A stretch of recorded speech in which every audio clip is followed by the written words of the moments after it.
Question number 321 321 Shri Bajrang मनोहर Sonawane. Question number माननीय सदस्य question number 321 माननीय मंत्री महोदय सभापटल पर रख दिया गया। माननीय सदस्य सर, ये ग्रामीण क्षेत्र चाहता है कि एसआईआर पे चर्चा होना चाहिए, इसीलिए एसआईआर पे चर्चा होना जरूरी है। एसआईआर पे पहले ये डिलीट कर दीजिए, डिलीट कर दीजिए। क्वेश्चन नंबर सदन के बाहर और सदन के 322 तनुज पूनिया। Question number 323 Vijay Kumar हाजदक। मंत्रियों का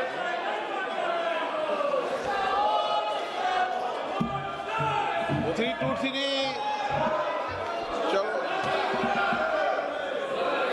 324 कृषि मंत्री जी। अध्यक्ष महोदय, हाँ बोलो जल्दी। सदन के पटल पर रख दिया गया है। 325 डॉक्टर थोल तिरुमलम। नो माननीय मंत्री जी। रख दिया गया है। 326 Shri Manoj Tiwari. Sir, a statement is laid on the table of the House. आपने मुझे अपना प्रश्न पूछने का समय दिया। माननीय मंत्री जी ने अपने उत्तर में बताया है कि इस योजना का कार्यान्वयन दिल्ली में नहीं किया जा रहा है। मैं माननीय मंत्री से जानना चाहता हूं कि क्या दिल्ली के लिए PMYG के अतिरिक्त कोई विशेष प्रधानमंत्री शहरी ग्रामीण आवास जैसा पायलट प्रोजेक्ट शुरू करने की योजना है, जिससे ग्रामीण क्षेत्र के लाभार्थियों को भी मौका मिल सके।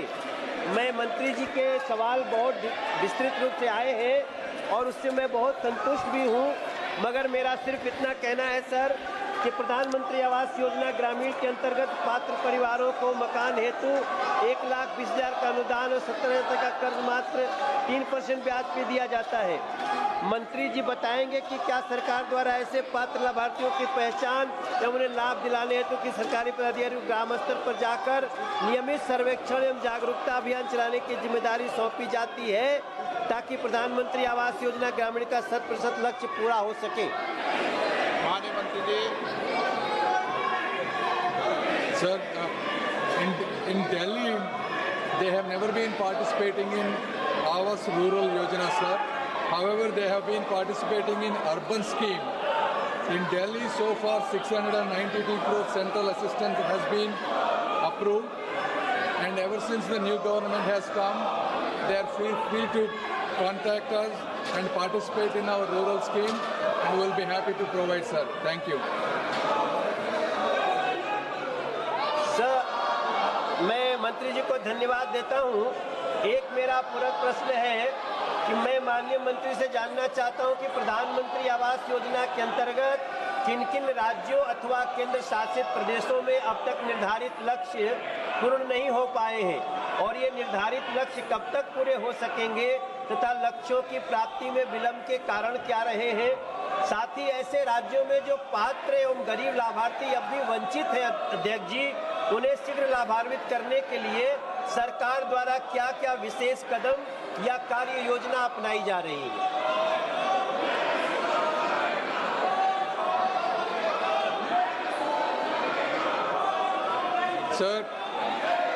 Sir, the government of India, ever since Modi ji has taken the seat, we went systematically for allocating houses for the entire rural community who deserve it, sir. Based on 2011 socio-economic caste census data and 2018 Awas Plus survey, we have given 3 crore houses, sir, and again 2024 survey, another 2 crore houses have been sanctioned by the cabinet, sir. Total 5 crore houses have been given by the cabinet under Modi ji government. Out of those 5 crore houses, 4.12 crore houses have already been allocated to respective states. Out of those, approximately 3.8 crore houses have already been given to the states. Out of those, 2.9 crore houses have been constructed, sir. The government of India, if you look at it over the last 10 years, sir, we have given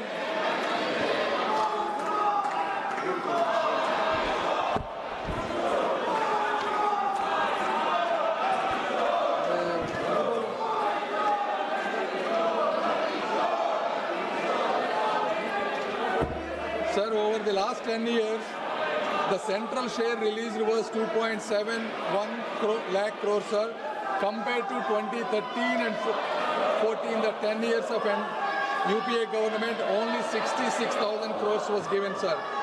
So we are working on giving these houses on a saturation mode by converging every possible government scheme, sir. The 2024 Awa survey has two unique features, sir. Number one, it has eKYC, sir. This is anybody can stand in their land and take a photograph, and this based on this photograph, complete Aadhaar authentication, eKYC authentication, self-registration is possible, sir. This is the first time in India that no eligible candidate has been withheld of a deserving house, sir. Anybody, doesn't have to be the state governments. An individual can self-register, and we have plenty of houses to be given. So I request all the states and officials to take self-registration and survey and participate, sir. And we are happy to give as many houses as possible, sir. Thank you. Shri धैर्यशील संभाजीराव राणे,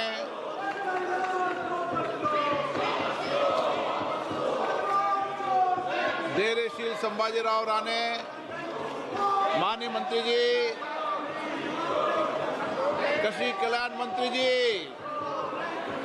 कृषि कल्याण मंत्री जी,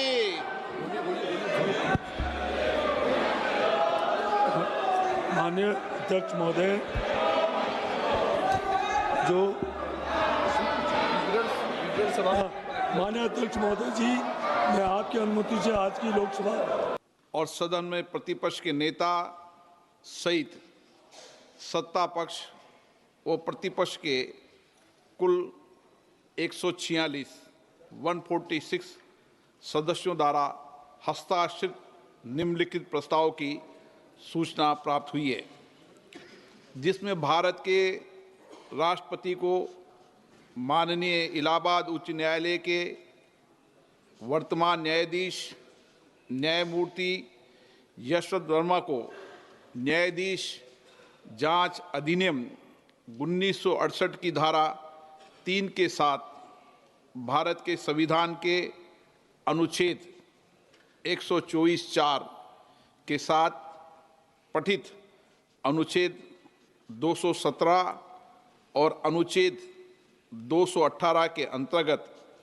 उच्च न्यायालय के न्यायाधीश के पद से हटाने के लिए एक समावेदन प्रस्तुत करने का प्रस्ताव है।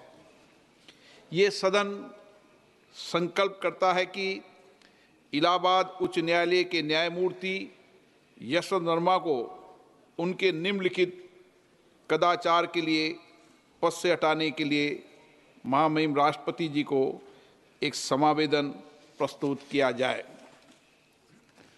दिल्ली उच्च न्यायालय के तत्कालीन न्यायाधीश न्यायमूर्ति यशवंत वर्मा वर्तमान में इलाहाबाद उच्च न्यायालय के न्यायाधीश के सक्रिय और कब्जे में नई दिल्ली स्थित 30 तुगलक क्रिसेंट परिसर में आग लगने के कारण अस्पष्टीकृत नकदी की बरामदी के संबंध में भारत के सर्वोच्च न्यायालय द्वारा सार्वजनिक किया गया विवरण हमें 15 मार्च 2025 की सुबह 30 तुगलक क्रिसेंट नई दिल्ली से जली हुई नकदी, धन, मलबे को हटाने के संबंध में साक्ष्य की भी जानकारी है।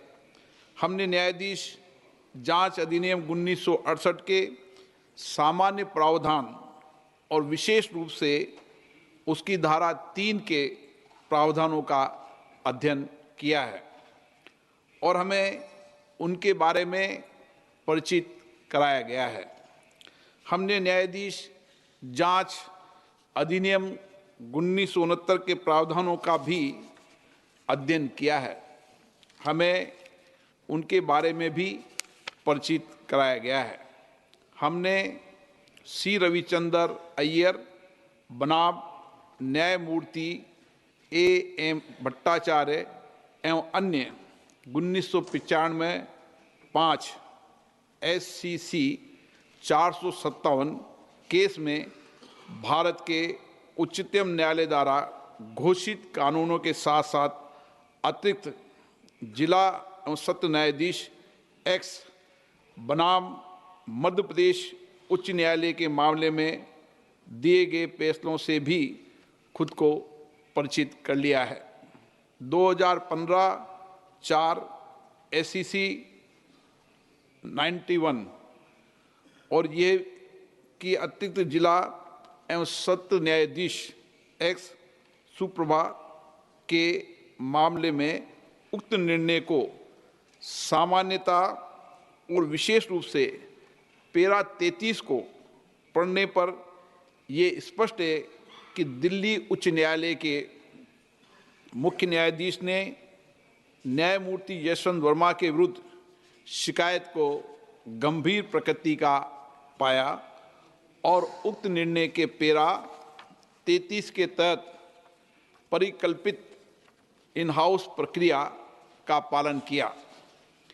यह भी स्पष्ट है कि भारत के तत्कालीन मुख्य न्यायाधीश ने इस गंभीर चौंकाने वाले घटना और तथ्यों पर विचार करने के बाद और न्यायमूर्ति यशवंत वर्मा की प्रतिक्रिया तथा दिल्ली उच्च न्यायालय के मुख्य न्यायाधीश की टिप्पणियों को ध्यान में रखते हुए ये राय बनाई कि इस विषय पर गहन जांच आवश्यक है। इसलिए भारत के तत्कालीन मुख्य न्यायाधीश ने अतिरिक्त जिला एवं सत्र न्यायाधीश एस सुप्रा के मामले में निर्णय के पैरा 33(3) में परिकल्पना के अनुसार एक 3 सदस्यीय समिति का गठन किया गया। हमें यह भी याद है कि भारत के माननीय तत्कालीन मुख्य न्यायाधीश ने समिति की रिपोर्ट भारत के महामहिम राष्ट्रपति और भारत के माननीय प्रधानमंत्री को भेजी है। ये स्पष्ट है कि भारत के माननीय तत्कालीन मुख्य न्यायाधीश ने अतिरिक्त जिला एवं सत्र न्यायाधीश एस सुप्रा के मामले में फैसले के पैरा 33(7) के प्रावधानों के अनुसार कार्य किया है, जो स्पष्ट रूप से भारत के तत्कालीन मुख्य न्यायाधीश की राय को दर्शाता है कि पैरा 33(3) के तहत गठित समिति की रिपोर्ट में पाए गए आरोप इस प्रकृति के हैं कि उक्त न्यायाधीश को हटाने की कार्रवाई शुरू करने की आवश्यकता है। उपयुक्त तथ्यों के अवलोकन और सार्वजनिक रूप से उपलब्ध तथ्यों, न्यायमूर्ति यशवंत वर्मा के कब्जे वाले और उनके नियंत्रण में स्थित आधिकारिक परिसर से जली हुई नकदी की बरामदी और उसे हटाने से संबंधित परिस्थितियों की स्वतंत्र रूप से जांच करने के बाद हम स्वतंत्र रूप से ये भी पाते हैं कि भारत के संविधान के अनुच्छेद 124 के साथ पठित अनुच्छेद 217 और अनुच्छेद 218 के तहत हटाने की प्रक्रिया न्यायाधीश अधिनियम 1968 और उसके तहत बनाए गए नियमों के अनुसार शुरू की जानी चाहिए। वेदाक चरित्र और वित्तीय बौद्धिक ईमानदारी न्यायपालिका में एक आम आदमी द्वारा रखे गए विश्वास की नींव है और यह भी कि वर्तमान मामले से जुड़े तथ्य जो कि भ्रष्टाचार की ओर इशारा करते हैं वो भारत के संविधान के अनुच्छेद 124 के साथ अनुच्छेद 217 और अनुच्छेद 218 के तहत कार्रवाई और प्रक्रिया के योग्य हैं और संसद को इस विषय पर एक स्वर में बोलना चाहिए और देश के प्रत्येक नागरिक को सार्वजनिक जीवन में भ्रष्टाचार के प्रति जीरो टॉलरेंस के अपने संकल्प के बारे में एक स्पष्ट संदेश भेजना चाहिए। अतः हम भारतीय संविधान के अनुच्छेद 124 के साथ पठित अनुच्छेद 217 और अनुच्छेद 218 के अंतर्गत इलाहाबाद उच्च न्यायालय के न्यायाधीश न्यायमूर्ति यशवंत वर्मा को पद से हटाने के लिए ये प्रस्ताव प्रस्तुत करते हैं। कृपया इस प्रस्ताव पर आगे की कार्रवाई की जाए। इस प्रस्ताव को नियमानुसार उचित पाते हुए मैंने इसकी स्वीकृति प्रदान की है। न्यायाधीश जांच अधिनियम 1968 की धारा 3 की उपधारा 2 के अनुसार मैंने न्यायमूर्ति यशवंत वर्मा को पद से हटाने के अनुरोध के आधारों की जांच करने के उद्देश्य से निम्नलिखित 3 सदस्यों वाली एक समिति गठित की है। माननीय न्यायमूर्ति श्री अरविंद कुमार, न्यायाधीश उच्चतम न्यायालय, माननीय न्यायमूर्ति श्री मनिंदर मोहन श्रीवास्तव, मुख्य न्यायाधीश मद्रास उच्च न्यायालय, श्री BV आचार्य, वरिष्ठ अधिवक्ता, कर्नाटक उच्च न्यायालय। समिति यथाशीघ्र अपनी रिपोर्ट प्रस्तुत करेगी। जांच समिति की रिपोर्ट प्राप्त होने तक ये प्रस्ताव लंबित रहेगा। माननीय सदस्यगण, मुझे कुछ माननीय सदस्यों की कई विषयों पर स्थगन सूचना प्राप्त हुई है। मैंने किसी स्थगन सूचना की आज अनुमति प्रदान नहीं की। सभा पटल पर रखे जाने वाले पत्र आइटम नंबर 2 श्री जितिन प्रसाद। अध्यक्ष महोदय, मैं आपकी अनुमति से आज की संशोधित कार्यसूची में क्रम संख्या 2 पर मेरे नाम के समक्ष उल्लेखित पत्रों को सदन के पटल पर रखता हूं। Item number 3 Shri Arjun Meghwal. Honorable Speaker, sir, with your permission, on behalf of my colleague Shri Pankaj Chaudhary, I rise to lay the papers listed against his name at serial number 3 in the revised list of business for today. Thank you. Item number 4 Shri Ramdas Athawale. Respected माननीय Speaker, Ramdas Athawale. I lay on the table of the House papers listed against my name at serial number 4 in today's revised list of business. और हंगामा बंद करो, हंगामा बंद करो। Item number 5 Shri Ramnath Thakur.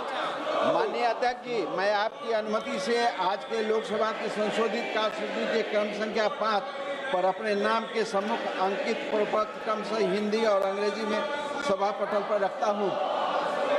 Item number 6 Shri Bhagirath Chaudhary.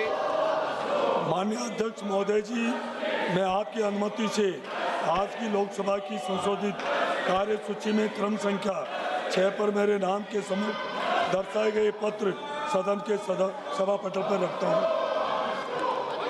Item number 7 माननीय मंत्री Shri George Kurian ji. Speaker, sir, with your kind permission, I rise to lay the papers listed against my name at serial number 7 in today's revised list of business of lunch. Item number 8 महासचिव जी।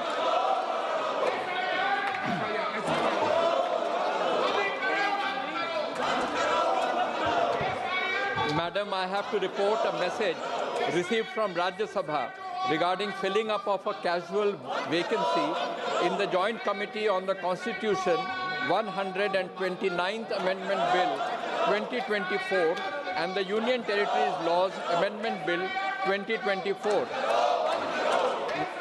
I also have to report that Rajya Sabha at its sitting held on the 11th August 2025 agreed without any amendment to the Merchant Shipping Bill 2025 and the readjustment of representation of scheduled tribes in assembly constituencies of the State of Goa Bill 2025 as passed by Lok Sabha.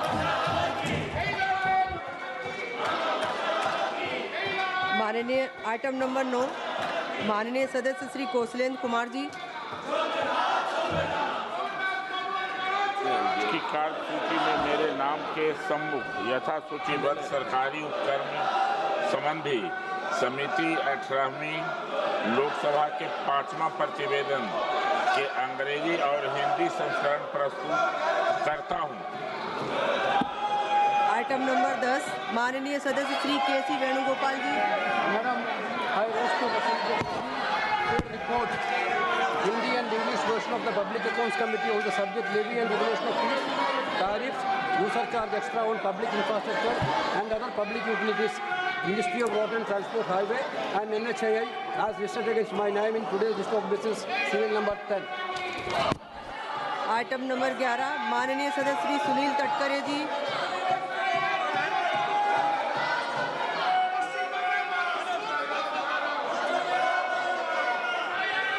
as 2025 as listed against my name in today's list of business.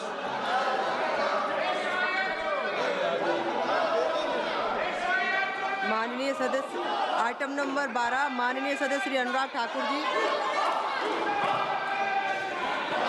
नमस्कार madam, as per with your permission I rise to present the 9th, 10th and 11th action taken reports of the Standing Committee on Coal, Mines and Steel as listed against my name in today's list of business.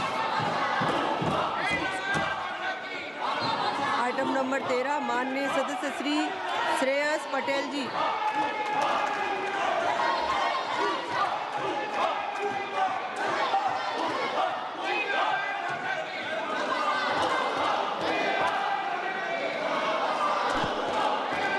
Madam, I rise to lay on the table of the House the 91st, 92nd, 93rd and 94th reports of Hindi and English version of Standing Committee on Commerce as listed against my name at the serial number 13 in the today's order paper.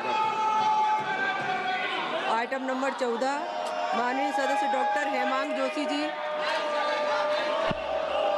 नमस्कार madam, with your kind permission I rise to lay the 367th report in English as well as in Hindi of the Standing Committee on Education, Women, Children, Youth and Sports on action taken by the government on the recommendations contained in the 358th report on research-based education and Anusandhan scenario in science and related fields as listed against my name at serial number 14 in today's order paper. धन्यवाद। Item number 15 माननीय मंत्री श्री शिवराज सिंह चौहान जी। माननीय सभापति महोदया, मैं आज की संशोधित कार्यसूची में ग्रामीण विकास मंत्रालय से संबंधित दिनांक 11 मार्च 2025 को लोकसभा में पूछे गए तारांकित प्रश्न संख्या 165 के संबंध में संशोधित उत्तर तथा देरी के कारण के बारे में सदन में वक्तव्य सभापति पर रखता हूँ। आइटम नंबर 16 माननीय मंत्री Shri Jitendra Prasad ji. Respected Madam, with your permission, I make a statement regarding the status of implementation of the recommendations contained in the 190th report of the Standing Committee on Commerce on demand for grants 2025-26, demand number 11, pertaining to the Department of Promotion of Industry and Internal Trade, Ministry of Commerce and Industry. Item number 17 माननीय मंत्री श्री रामनाथ ठाकुर जी। माननीय अध्यक्ष जी, मैं आज की कार्यसूची क्रम संख्या 17(1) में वर्णित कृषि एवं किसान कल्याण विभाग, कृषि एवं किसान कल्याण मंत्रालय के लिए कृषि पशुपालन और खाद्य प्रसंस्करण मांग अनुदान 2024-25 की अस्थायी समिति 1(1) में रिपोर्ट में निहित सिफारिशों के कार्यान्वयन की स्थिति के संबंध में विवरण रख रहा हूं।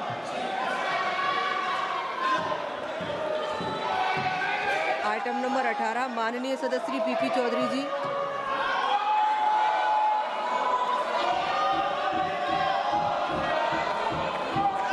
Madam, with your permission, I wish to move that this House to extend time for the presentation of the report of the Joint Committee on the Constitution 129th Amendment Bill 2024 and the Union Territories Laws Amendment Bill 2024 up to the first day of the last week of the winter session 2025. प्रश्न यह है कि माननीय सदस्य श्री पीपी चौधरी जी द्वारा प्रस्तुत प्रस्ताव को स्वीकृत किया जाए। जो सदस्य प्रस्ताव के पक्ष में है वो हाँ कहें, जो सदस्य प्रस्ताव के विपक्ष में है वे ना कहें। मेरे विचार में निर्णय हाँ वालों के पक्ष में हुआ, हाँ वालों के पक्ष में हुआ, प्रस्ताव स्वीकृत हुआ। माननीय सदस्यगण, जिन्हें आज नियम 377 के अधीन मामले उठाने की अनुमति दी गई है, वे व्यक्तिगत रूप से तुरंत मामले को अनुमोदित पाठ सभा पटल पर प्रस्तुत कर सकते हैं। माननीय सदस्यगण शून्यकाल ले रहे हैं। माननीय सदस्यों के महत्वपूर्ण विषय हैं। कृपया अपनी 2-2 मिनट में अपनी बात को रखें और सभी माननीय सदस्यों से मैं आग्रह निवेदन करती हूँ कि आप सब अपनी अपनी सीट पर बैठे। शून्यकाल चलाना नहीं चाहते आप सब। बहुत सारे सदस्य ऐसे हैं जिन्होंने अपनी बात को रखना है। आप सभी वरिष्ठ सदस्य हैं, आप सब अपनी अपनी सीट पर बैठे हैं। सदन की कार्रवाई को चलने दीजिए। आप शून्यकाल नहीं चलाना चाहते। सभा की कार्रवाई 3 बजे तक के लिए स्थगित की जाती है।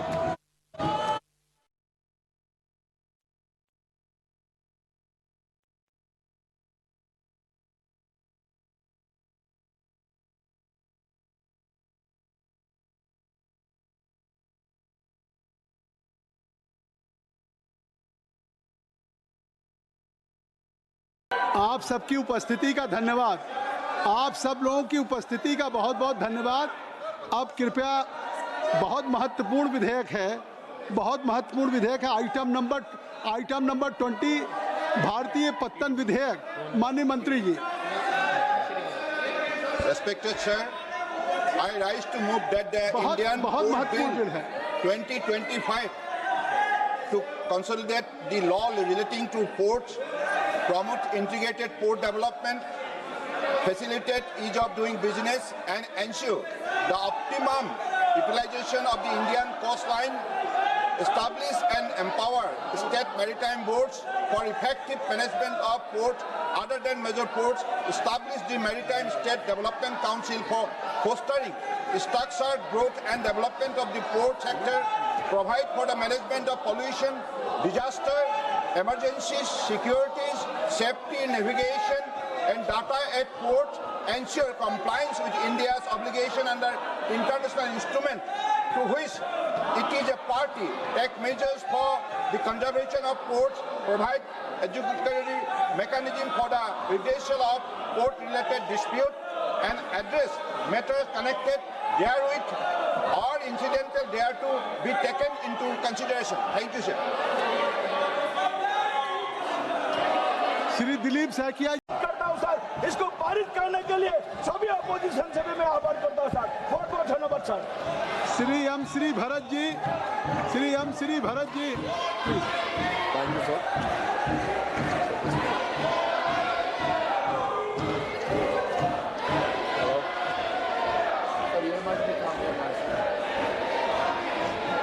Thank you, sir. I rise in support of the Indian Ports Bill today. While I would like to have debated on multiple issues in the bill, in light of the decorum of the House, I'd like to limit myself to very few points today. Our state is a very prosperous maritime state. We have 1,000 kilometers of coastline, sir. And there are many developments that have benefited not just the country but our state in the last decade in particular. The turnaround of the ships in major ports has halved from 93 hours to 48 hours today. Our international shipments ranking has improved from 44 to 23 in 2023. I welcome this initiative to integrate many things together on the port development and the adjudication of any issues, ease of doing business, on how to do trade, on how to do development of the ports and identification. In fact, in our state, sir, our Chief Minister has ideated that every 50 kilometers we should have a port with a theme. One will be petrochemicals, one will be ship repair and shipbuilding. I'm very glad, sir, that our Union Minister Sonowal ji has visited us in Vizag and has done a major conclave about the 7 countries in the Bay of Bengal that want to collaborate. And also on the cruise development, sir, we already have 2 cruises that have happened and 2 more coming. I think many more will come. I'd love to debate them on another day, sir. But today, our wholehearted support on behalf of our party to this bill and hope that this is passed unanimously. Thank you. धन्यवाद। श्री दर्शन सिंह चौधरी जी। Therewith, all incidental there to be taken into consideration. Thank you, sir. Shri Dilip Saikia जी, आप सभी सदस्यों को इस महत्वपूर्ण bill pay बोलने का अवसर मैं दूंगा। मैं आप सबसे आग्रह करता हूं, उज्जवल रमन सिंह जी, आनंद जी, आप सभी को इस विधेयक पे मैं बोलने का अवसर दूंगा। आपको भी अवसर दूंगा। गौरव गोगोई जी, आपको बोलने का अवसर दूंगा। अभी हमने दिलीप सैकिया जी को कहा। Dilip Saikia. Thank you, Honorable Chairperson, sir, for allowing me to speak on Indian Ports Bill 2025, a landmark reform that will redefine the legislative contours of India's maritime landscape, sir.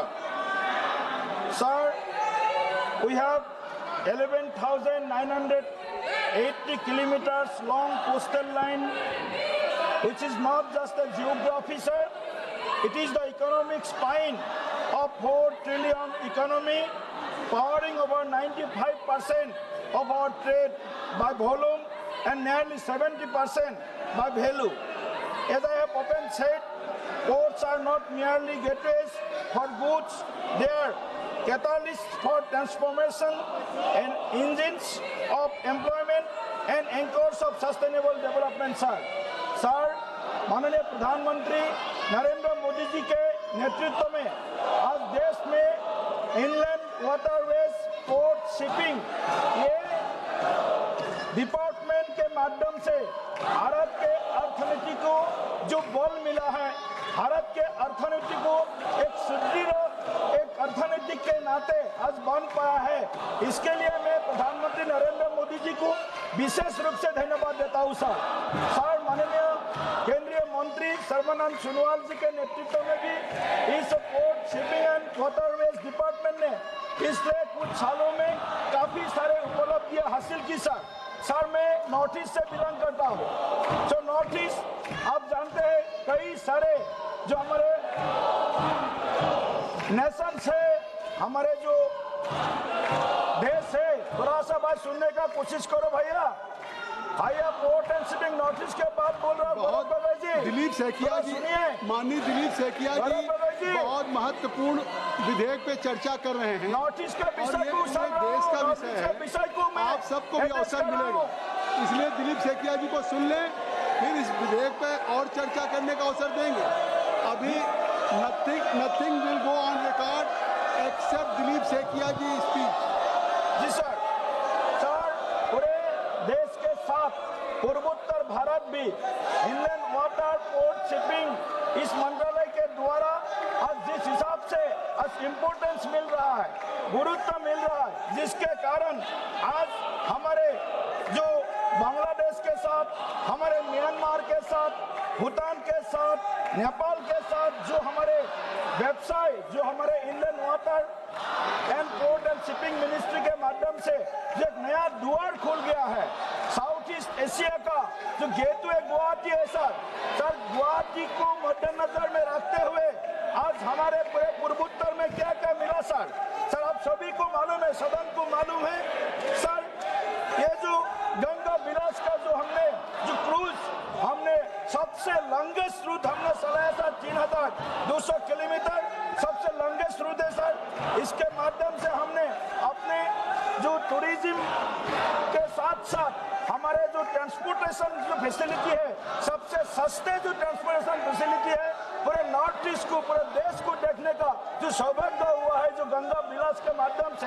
इसके साथ साथ में सर हम देखा है इस नॉर्थ ईस्ट में जोगी गुफा में मल्टी पर्पज जो हमने लॉजिस्टिक हब बनाया सर, ये भी बड़ा हमारे नॉर्थ ईस्ट के लिए मोदी जी का एक उपहार है सर।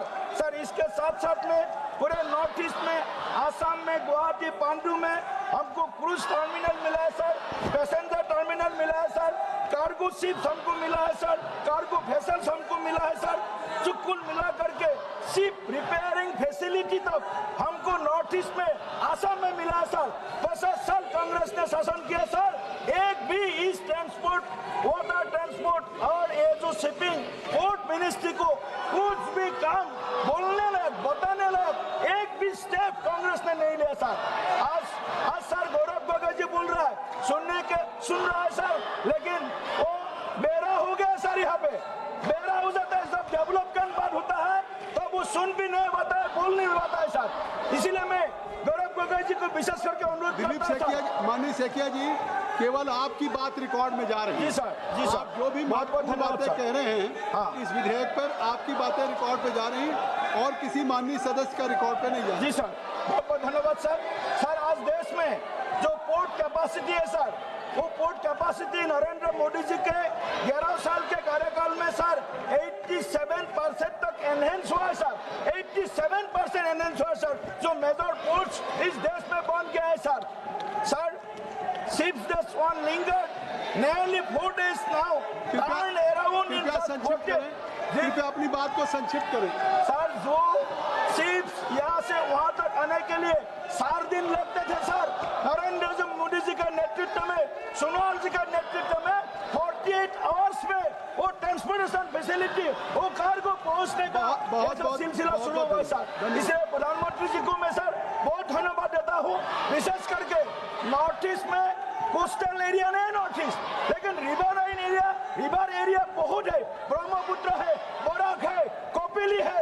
ये ब्रह्मपुत्र बड़ा कपिली में, ब्रह्मपुत्र बड़ा कपिली को भी आज नेशनल वाटरवेज, एक national highway sir, waterways national ways बनाने का 20 national water highway north east को सर मोदी जी ने तोहफा में दिया है सर।